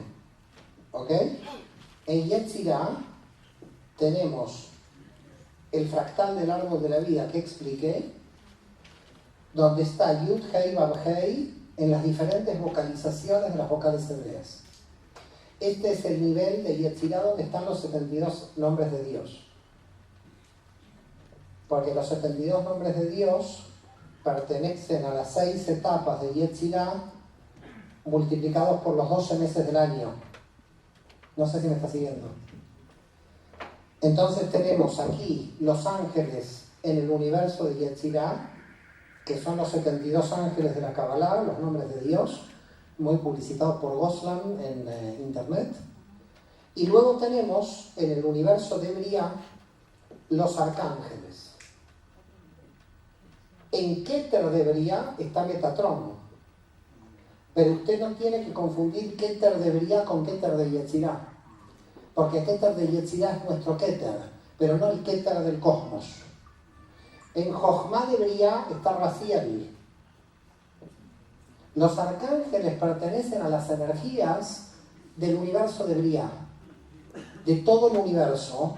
Los ángeles pertenecen a energías que están en Yetzirah. Cuando nosotros entramos en Atzilut tenemos Keter de Atzilut. Keter de Atzilut no está Metatron, porque en Keter de Atzilut está el Eyeh, como nombre de Dios. No sé si me está siguiendo. ¿Me siguen? En Tiferet, el Yud Hei Vav Hei, que se va a hacer fractal de Yetzirah, en Yesod del universo de Atzilut, el Shaddai, el Hai, y luego, aquí está el día Shaddai, y luego en Malhut, Adonai. Luego, aquí tenemos Elohim, Yud Hei Vav Hei Elohim y Elohim Tzvaot. Y aquí tenemos él, etc. Aquí están los nombres de Dios de las matrices. Aquí están los arcángeles, aquí los ángeles, aquí los ofanim. Con lo cual, cuidado, si usted me habla de Keter de Asia, son ofanim. Si me habla de Keter de Yetzirah, es una frecuencia del tetragrama. Si me habla de Keter de Briah, es Metatron. Y si me habla de Keter de Atzilut, es el Eyeh. ¿De qué me habla? ¿De Keter en qué nivel? No sé si me entiende. Pero la gente cuando estudia Cábala lo mezcla todo. Cree que el Eyeh está con Metatron está en Yetzirah. ¿Me comprende? No hay que mezclarlo todo. En cada universo hay otra energía y otro nombre de Dios.